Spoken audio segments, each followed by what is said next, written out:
No way, dude. Is that Progressive Patriots' logo, bro? Yeah, dude, it is, man. Oh my god, like he's on, bro. Dude, word. All right, so I am not live. I'm not doing it live.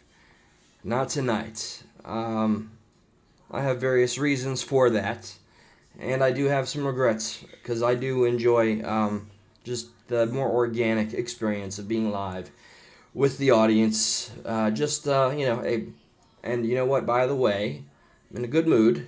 Long day at work, but I enjoy the work. I've really, I don't know, had the opportunity.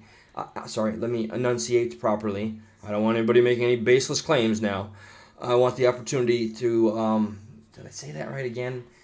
Acknowledge that I find work in general, oh my God, in general valuable, and it's healthy. It's just something that a guy like me needs.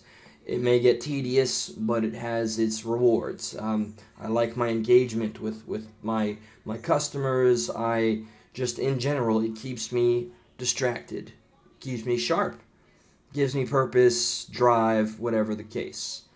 And there is amongst everything, there's things that to look forward to.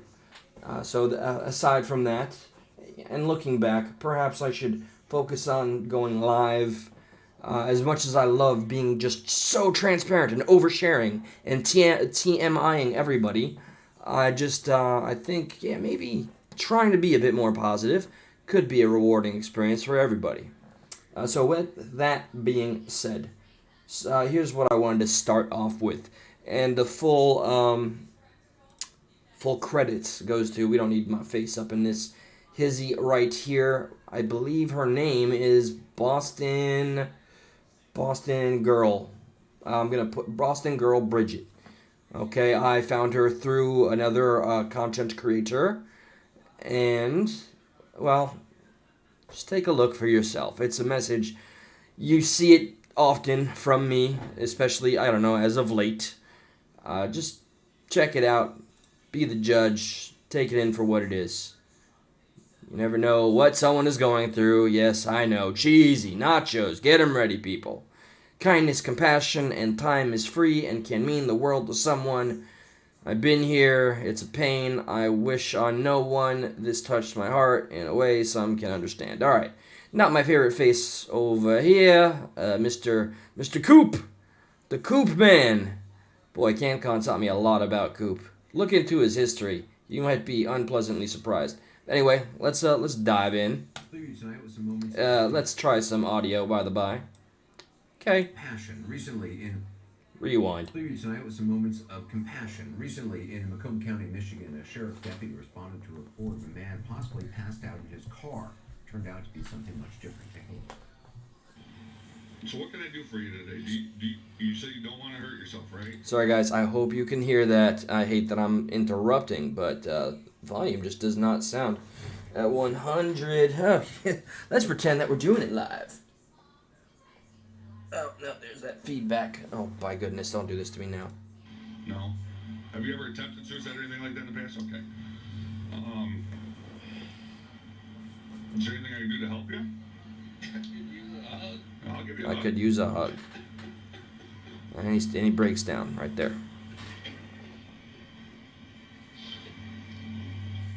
Seems like you got a lot going on, man. It's all right. It's all right, man. It seems like a lot to take on, you know? We can get you some help. Yeah, we can get you somebody to talk to and stuff.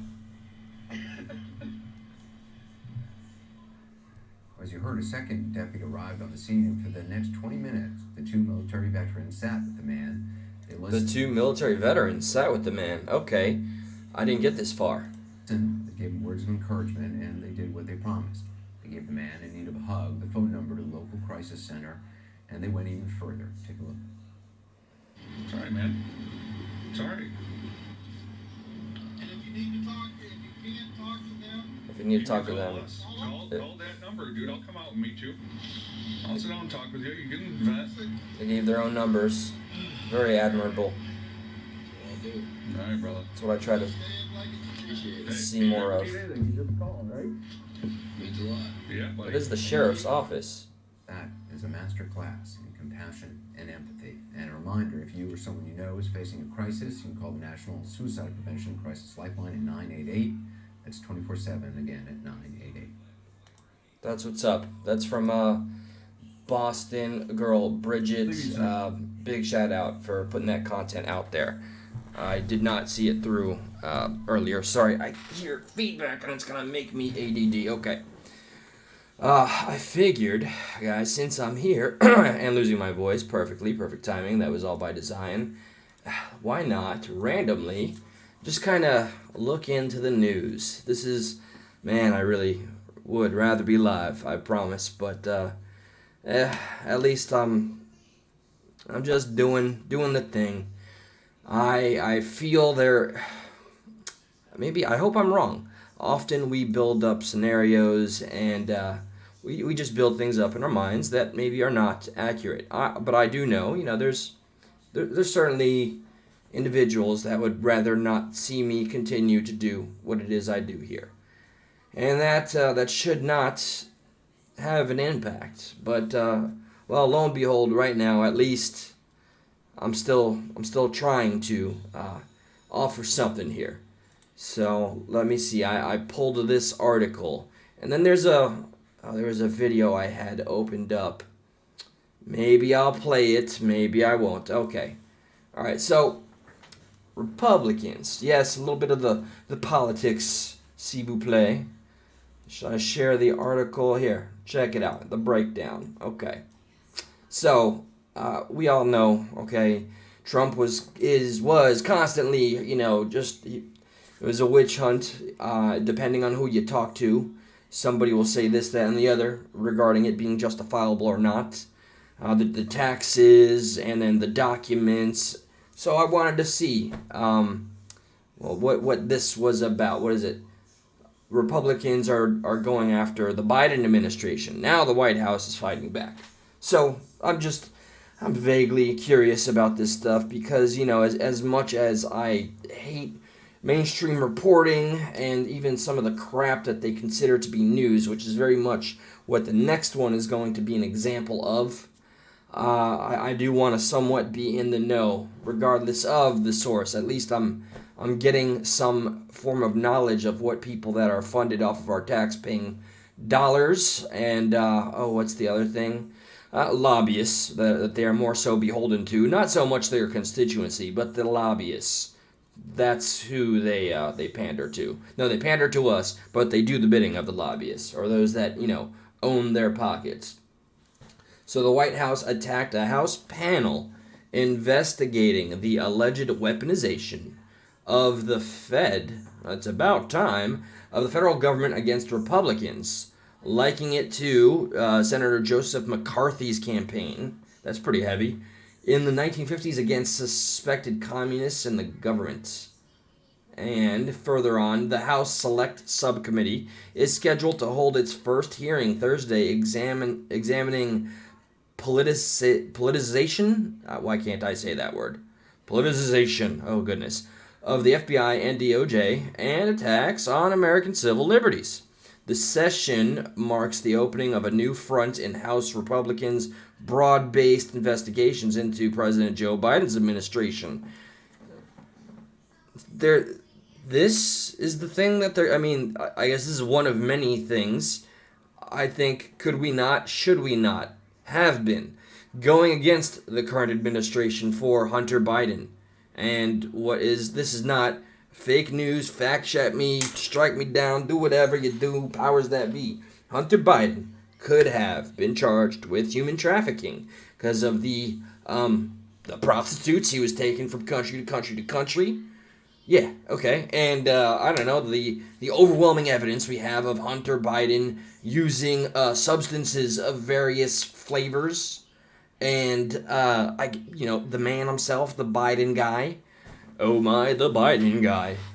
Sitting over there being compromised already and was caught with the voicemail covering up for his son, warning him, yo, this piece is going to come out, but, you're taken care of, essentially. That was played on Stuck in the Middle and on CanCon. What can't we go after this administration and this man for? look at everything. I mean, I'll get in too deep of a diatribe, but I feel there's a general consensus, okay? Biden is not a well-liked fella. He has earned that for a good reason. All right, so let me see. What do we got here? All right, yeah, show the article. Why not? Okay. So let's see how they're weaponizing the Fed against the Republicans. I mean, and, just say the obvious. Yes, I'd say the censorship game goes absolutely more in favor of the left I once proudly associated myself with.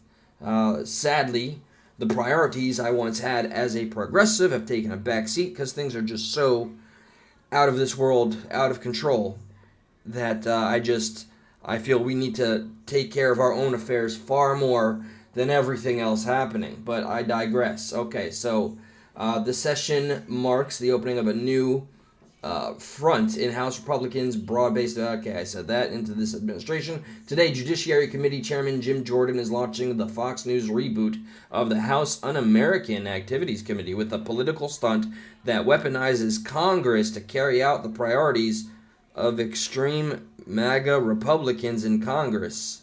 White House spokesman Ian Sam said in a memo obtained by Bloomberg, screw Bloomberg. Bloomberg is that guy that bought his way into the primaries, literally showing that democracy is strong, but being a freaking billionaire with ties to the mainstream, literally, he owns Bloomberg, his name is Bloomberg, and he did that to divide the vote, and I'm not going to get into all the theories I had back then. It was all a clown car shit show, let's face it. So, yeah, Bloomberg. I detest the man and everything he stands for. What is this? Breaking news? We have a code of ethics of how we should portray ourselves, but also do our jobs, and that's exactly what we'll do. But we're not going to be childish games tearing up a speech. Oh yeah, Pelosi with the sitting president. Stupid lady.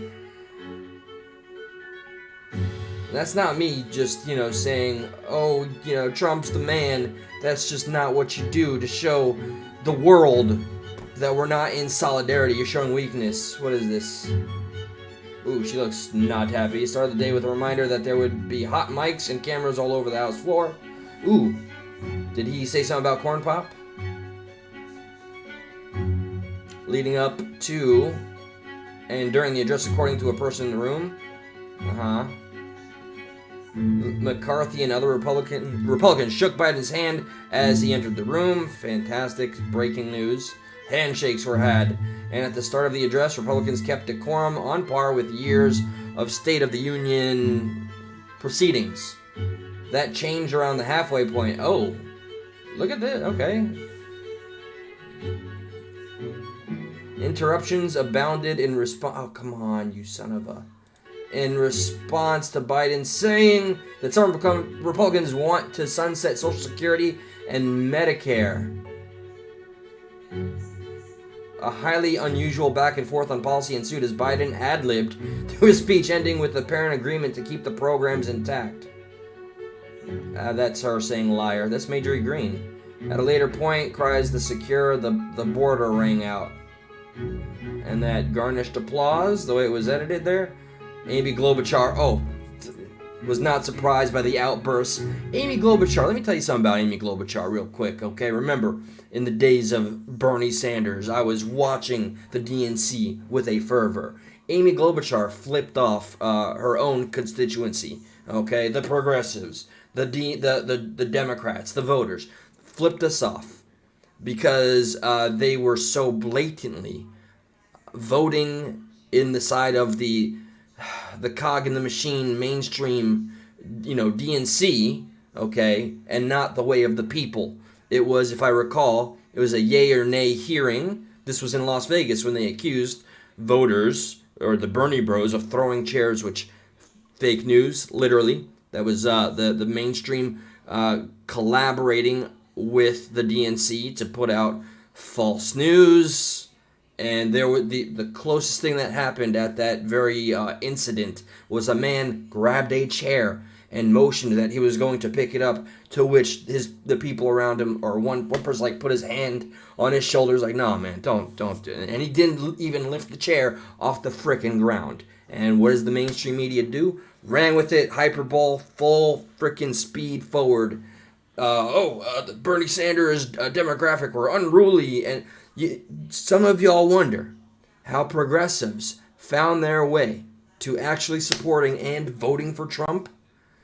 That's, kind of my tale. I never voted for him, but I came to understand finally after all of the and having to research things because of the show I was a part of, Stuck in the Middle. I had to find the receipts and do the homework. And I found that the mainstream always, always, always lied. And any accomplishment that was done by Trump was either silenced, completely blacklisted from the airwaves, or misrepresented entirely.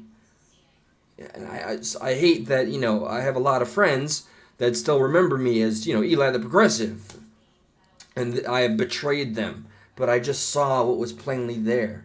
And that was the DNC playing ball with the mainstream and just giving us, literally, Klobuchar flipped off the progressives that were there in Las Vegas on that fateful night. We don't forget. And who else? Come on. I dislike this woman with Debbie Wasserman Schultz. What was it? Diana Brazil that took the visit from Bill Clinton, which was against all the rules. We haven't forgotten. So, okay, let me get back to this article. What are we going on about right now? Okay, and they were just trying to, this is, do I call it a hit piece? Was it against decorum that some of them were calling out the president? Well, good. He needs to be called out as frequently as possible, especially if he was lying to the people. Okay, so I get my flashbacks of when I still believed in the process. And boy, being this disenfranchised. Oh, goodness gracious, Klobuchar. We're gonna mute you. I don't like your music. Get a better theme song. Muted. The document. Okay, no. Stunt that was weaponized. Okay, I'm getting there. The document is part of a counter-offensive White House. Officials have launched against Republicans who ramped up their probes this week into Biden and his family. Good. This is a good thing. The White House. This is okay. In the reverse, if this was the DNC looking into Trump, this hit piece right here by MSN or whatever would be celebrating that they're looking into Trump, right? Why aren't we celebrating? This is an example. Rules for thee, not for me. It's not okay this time, somehow, the way it's being proposed. But I haven't even completed the article, and I'm drawing conclusions. Okay, obtained by Bloomberg. I keep saying that name. Okay, the White House plans to distribute the memo to Democrats on Capitol Hill and outside allies ahead of the hearing, according to an official familiar with the plan. Ooh, the plan. The GOP subpanel is calling as witnesses former Representative, ooh, this is one of my favorite people, Tulsi Gabbard. What, Tulsi? Yo. Who recently quit the DNC. Thank you, Tulsi. I stand with you. As well as Republican Senators Ron Johnson and Chuck Grassley. Former FBI agent Nicole Parker is also expected to testify, because we can trust the FBI and the CIA. It's not like in 2012 they enacted any sort of operation where it's okay to feed us propaganda and manipulate us en masse. They certainly wouldn't lie to us or perjure themselves, in the name of the greater good, which is lying to the people. Okay, cool, I get it. Representative Jamie, see, I should have CanCon for this stuff. Representative Jamie Raskin, the top Democrat on the Oversight Committee, and Elliot Williams, who served in the Justice Department during the Obama administration, are also expected to testify at Thursday's hearing. Fantabulous. I haven't seen that face in a long time. How much Botox do you think she puts in that thing that they call a face? Still haven't fully decided. Is that 100% man or horse? That was a low blow, Eli. All right. Gabbard, who I respect, unlike many we're talking about, has appeared frequently on Fox News. This is their attempt to discredit her. Leaving Congress, where she has accused the FBI and Justice Department of targeting opponents of the Biden administration, including former President Donald Trump. Oh, okay. Grassley and Johnson have criticized the FBI's investigation of Hunter Biden, saying officials sought to downplay derogatory information for the purpose of shutting down investigative activity. Obviously, duh. I mean, tell me otherwise. Look me in the frickin' face and tell me otherwise. Parker wrote a Fox News op-ed last month in which she said she left the Bureau after it became politically weaponized. Oh my God, there's a good one. And lost the public's trust. I don't know that you have any left. And you better do something quick. Come this next election cycle, I think there's a lot at stake that has not yet been acknowledged. Okay, let's see. I failed to produce new. Okay. The House Oversight Committee on Wednesday held its first hearing into Biden's son, Hunter Biden, examining Twitter Inc.'s decision to restrict access to an article about the purported contents of a laptop belonging to him that included information about his foreign business arrangements. We know this was suppressed. This is a fact. I don't understand. Is this article reporting the news or trying to articulate and frame it in a way that makes us not want the truth? The things that could have influenced the election, as legitimate as it was, no one is saying otherwise. But, I mean, did you see the percentage of people? What was it? Like something like, was it like 70 some odd percent of people that would have voted differently had they seen the whole laptop fiasco? That was subverted, silenced. Okay, so business arrangements, but the hearing, which took place the day after Biden's State of the Union, I heard that was a blast, failed to produce new revelations about those dealings. Don't we know enough? Haven't we seen enough? Did I mention we could have gotten him on human trafficking? All right, Russell Dye, spokesman for Jordan and the Judiciary Committee, called the White House's memo bogus spin. Insulting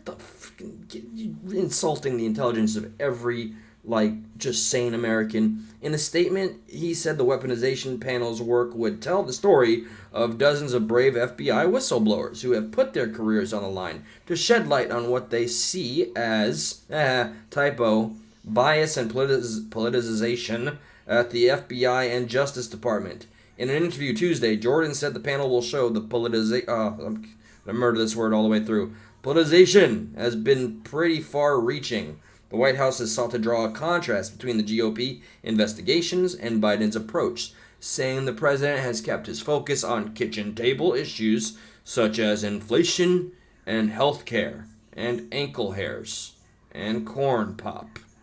The memo included Washington Post polling data showing most Americans see the weaponization panel as an attempt to score political points rather than conduct a legitimate investigation. Is this not the same people that went witch hunt after witch hunt that cost taxpayer dollars every single time and hasn't yielded a single substantial result? These are now they're suddenly concerned about the way this is being conducted, and for what the cause is, what the agenda is, what the end game is. You gotta be kidding me right now. The FBI and Justice Department have denied allegations of political bias. Yes, of course, they're going to do just that. Here's a quick example of a big nothing burger. I'll just do the clip, and then maybe, here, let's see. Let me hide, just my superpowers of the internet and see if I can dare find what I'm looking for. And I'm going to do a preemptive somewhat, no, I don't like apologizing. We know that. That's overplayed, oversaturated. Okay. Give me a second. I promise it's worth it if I find it. And I'm going to use it as an example. I don't want to be where I am. And I have my own qualms and feelings. Okay. I'm going to pause real quick. I don't want to... Yep, okay. This one might get flack. All right. Now, real quick, let me show you this huge nothingness that is being. This is what's touted as news. Like, just breaks my heart. All right, so Republican Lauren Boebert is facing backlash after she made reference. Take it away, Boebert.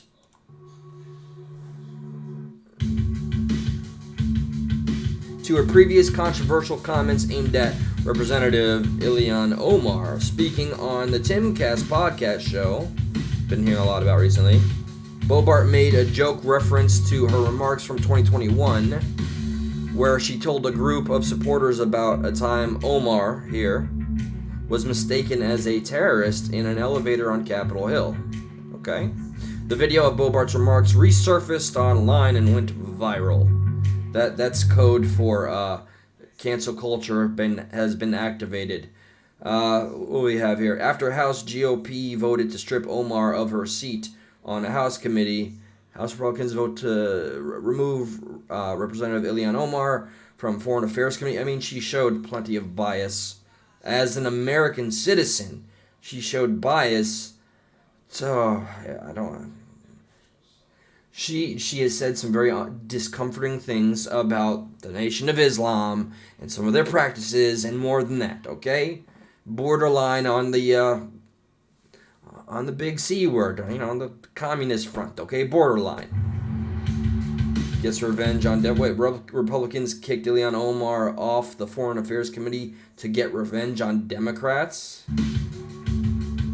I thought that was removing somebody that was just not operating in the full interest of the American people, but that's just my skewered view of things. Boebert has issued an apology for her comments. I need to explain why it's interesting that she would apologize so publicly. For her comments in November 2021, which is, I apologize to anyone in the Muslim community I offended with my comment about Rep. Omar. I have reached out to her office to speak with her directly. There are plenty of policy differences to focus on without this unnecessary distraction. I applaud you for the distraction part. Here's where I find it strange. Here's Omar's response to this whole fiasco. And Omar responded that the whole story is made up. Okay. Ilhan. Omar. Let's chat. If Boebert felt so compelled to, it went viral, and then I guess, the DNC folks and supporters, the Democrats, I don't know, people ran with the story. It's viral. And, she has apologized for it. So now you're saying it never happened?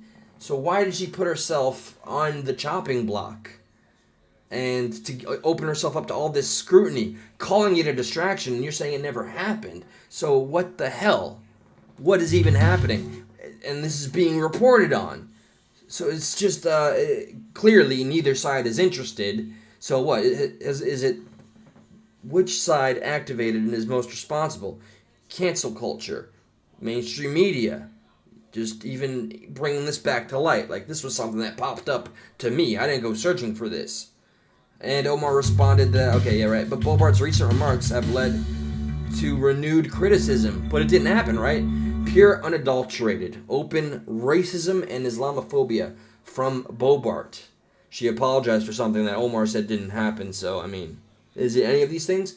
But she'll face no consequences, no penalties from a GOP that has embraced Islamophobia and racism. Wow, that you can fit those same words into two sentences? Nail that point home, son. And much of our media, which grades the GOP on a curve. Okay, Mehdi Hansen, thank you. Wow, just fit in all those buzzwords, right? I'd rather be in an elevator with Ilhan Omar than an armed Lauren Boebert. Haha, what a zinger. What a weird thing to boast about. Okay? What a strange thing for the mainstream to talk about. Not only that, though, I just cannot help but see some amusement here that the person that would be the alleged victim is saying it didn't even frickin' happen as a response. And Boebert, who has been, put on the fire, we'll say, has apologized very publicly. So why would she fabricate this story? So something doesn't make sense. Maybe somebody can fill me in. And now I'm conflicted, but let's have a moment, guys. That's the last thing you want. I know. Things have been contentious and strange. Okay, there's elements of just being on the wild frontier that is the internet, YouTube. People want to find loved ones of others and weaponize the fact that you care about them, or they want to go after everything that you care about the most to elicit a reaction or response, right? Which is why I'm not going to be so descriptive. And then the doxing crap. The doxing crap, man. I have screenshots of recent, just when it gets off of YouTube, that's where I think things get just at a fever pitch, and there's this whole thing. I really am working on like trying not to talk about it, but I'd be disingenuous to myself if I wasn't, and to you if I didn't cover that this is something that I think about.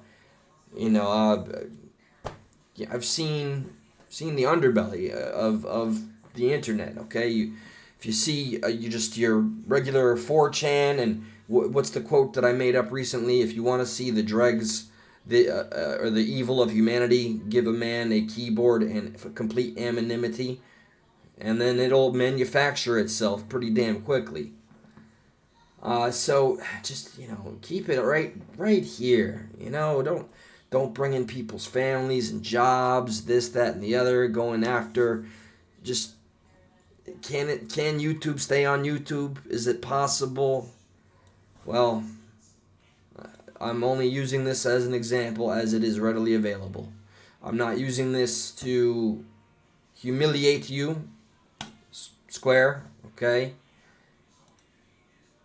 But I am going to show an example of just YouTube. When it gets to a certain point and you identify it, I'll be honest, I'm constantly recently evaluating the value. Is this all really worth it? But just watch this short released today. Something's going on within his community and the other communities, that they're going at each other, and it's very dramatic. There's a lot of stuff going on. Things have gone way, way, way too far. People making fun of the deceased. People peopling, I guess. Trolls trolling, and people calling services, police, and stuff like that. So here's this. Threatening shit, Triple T, is going to the authorities. We all saw you make that report about Iceman to the police. But you gonna get mad at me for reporting your fucked up YouTube video? Really? And then you gonna double down and say I'm gonna hire some black actor. Jesus. Square, you see, you feed. You're feeding the people that make the content out of you. There's translation, I guess, hackers, to put some kiddie porn on my computer. So apparently, if I loosely understand, somebody threatened to hire actors. This is alleged. I'm speaking from the outside, looking in. Okay. So what Square here is implying is this Triple T individual said he would hire actors and put CP on one of his laptops. And I don't know what has happened since, with exception to this response, but I've heard reports, I have not gotten a yay or a nay, that he got rid of the laptop. Don't know if that's true or not. But okay, I'm going to let it ride. I've got some good security and stuff in a VPN, so I'd be amazed if you do. But if you find out a way to do that, motherfucker, I am so glad that you fucking had the dumbass to put it out there like that. And now I got it recorded. So keep fucking with me, motherfucker. I don't respect you at all now. I don't give a shit about your past service, nothing. Fuck you, Triple T. Fuck you. Threatening. That serious, serious look there. Uh, so, oh, you guys didn't even see it, did you? Well, maybe. Do you want to? I'll give you the option, okay? Sorry, I got lost. You're gonna. Okay, one more time, since you guys can actually see it. Let's take my face out of the equation. Alright, you're welcome, by the way. Here it is, one more time, for those of y'all in the back. Uninterrupted. Shit, Triple T is going to the authorities. We all saw you make that report about Iceman to the police. But you gonna get mad at me for reporting your fucked up YouTube video? Iceman is a YouTuber that is currently incarcerated. I don't think that anybody knows why, honestly. Or I don't. Really? And then you gonna double down and say I'm gonna hire some black actors, translation I guess hackers, to put some kitty porn on my computer? I've got some good security and stuff in a VPN, so I'd be amazed if you do. But if you find out a way to do that, motherfucker, I am so glad that you fucking had the dumbass to put it out there like that. And now I got it recorded. So keep fucking with me, motherfucker. I don't respect you at all now. I don't give a shit about your past service, nothing. Fuck you, Triple T. Fuck you. Alright, so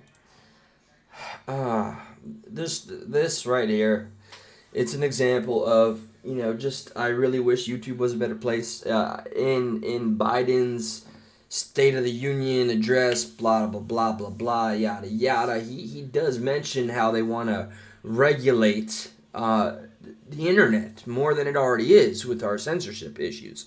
Going in so far as saying we need to put the kibosh, not his words, mine here, on cyberbullying. Now, this is my concern here is people that are going in so far as getting, authorities involved and all that. This kind of crap, man, like the doxing and the swatting and then just calling the police, it's going to have an impact and we're all going to pay the price. Some of the very freedoms, it's a double-edged sword, okay, but freedom, it's a good thing, right? I know, this is why we can't have nice things, but as a result of a lot of these behaviors and things going on, we may lose the very thing that we love the most about the internet. Okay, so that's just like kind of a foreshadowing.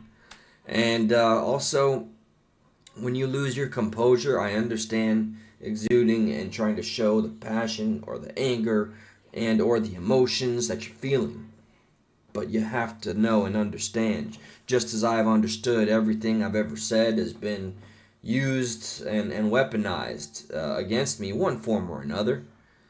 It is a form of feeding into it, and it's going to be used against you, and there's no advice really to be given. It's just I just wanted to show that example of YouTube or people using YouTube and letting it go way too far.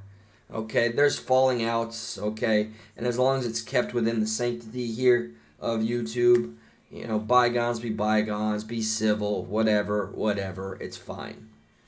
But I wish people could handle things better. I am not one to, I'm not the arbiter or the role model for handling things better. But I am saying, things are crazy on these YouTube streets, and it's gonna hurt all of us one day. With that, though, it's been a strange time as of late. But all in all, things that are past are past. We march forward, right? And we ensure to the best of our ability that today is a better day than yesterday. Simple as that. And right now I have been on a very interesting, I don't know what else to call it, pilgrimage. I am, for the first time in a long time, trying to dabble in faith or spirituality, it's very hard for me to articulate and express, because it's something that I have been fervently just opposed to for such a long, long time. But that's been, if anything, I'm going to offer some insight while I'm here. And that's that. My shout outs to those of you I've been speaking with recently. Despite anything that's gone on, just a big shout out and gratitude, appreciation for those of you that have taken the time to actually speak to me and to hear the things I gotta say. Thank you. You know who you are. Right now it's a strange time, so we'll let time keep on flowing. Otherwise, I'm gonna bring this to its close. And you know what? I'm looking forward to my 10-hour shift tomorrow. Till then, y'all, have a great night. Much love. Try to be good to one another. It's the best we can offer. The world's gonna stomp you down as it is. Try not to help it, alright? Good night.